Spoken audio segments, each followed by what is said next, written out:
So, the scariest freaking thing has happened to me. I have never been so freaked out.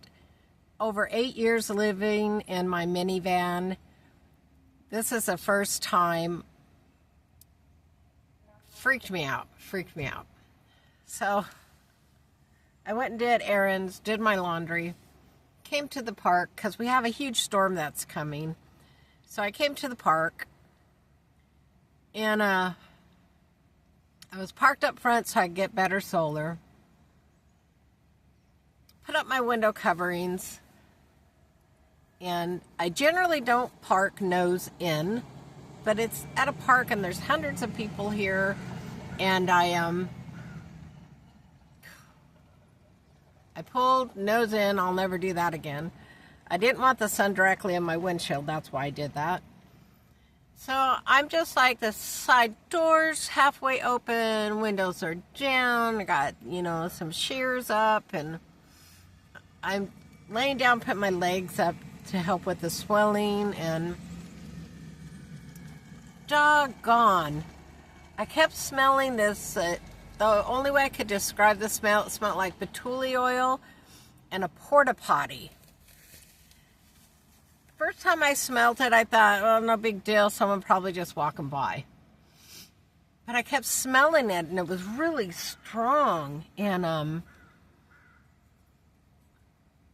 man, I just started getting this really uneasy feeling. And I just jumped up, pulled down my front windshield covering, and there was this. I am so not judgmental. I love helping the homeless. But there was this gentleman who had on a heavy overcoat, a hat, really nappy, matted hair, and missing most of his teeth. He was very filthy, and he's standing in front of my van doing this, So, sorry, I got allergies. I was like, wow. In order for me to smell him so strong, he had to have been on the side of my van as well.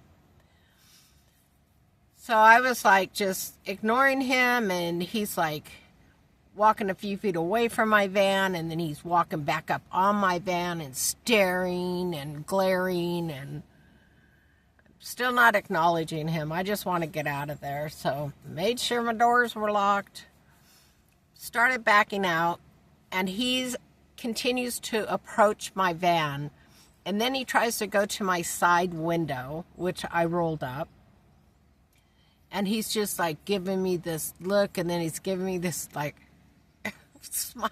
I can't even do it right. Freaked me out.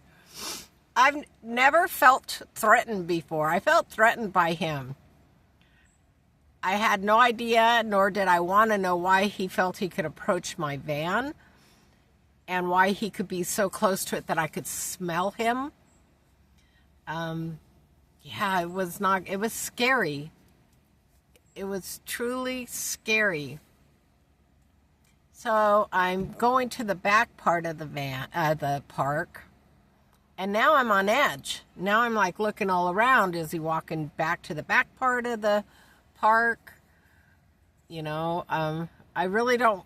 I will if I have to. I could go somewhere else. I don't want to. I'm trying to conserve on my gas because, tomorrow my van gets put in the shop, and I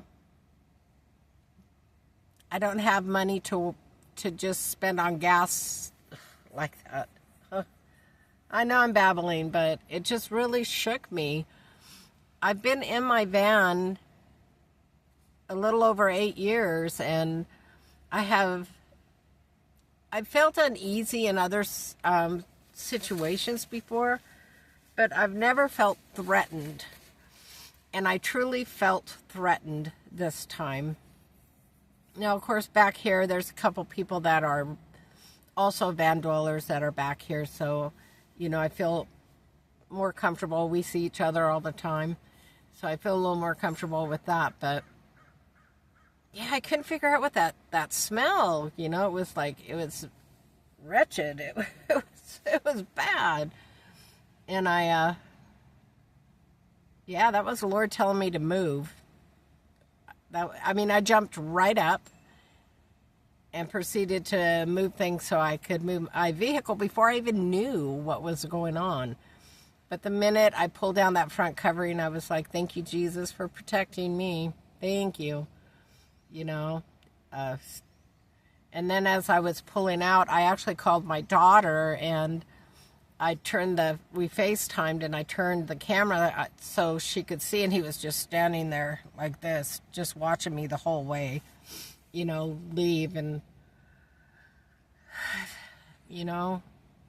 I get it. He probably has mental illness. I get that, and I'm not judging and stuff, but my safety comes first. So he definitely, not fear, but he made me feel uncomfortable. Man, I was thinking, I don't want to fight.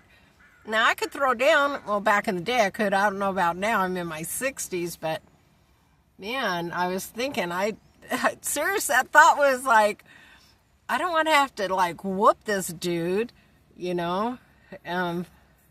Anyway, that was scary. We need to be safe out here. Whether you're living in your, vehicle, RV, tent, in a traditional home, we truly need to be aware of our surroundings. I was blocking some heat, and my first mistake was pulling in nose first, so I had to back out to leave instead of just going forward. And like I said, I won't do that again. But, times are crazy. And I think even more so since after the whole COVID thing, people were isolated, and they were, a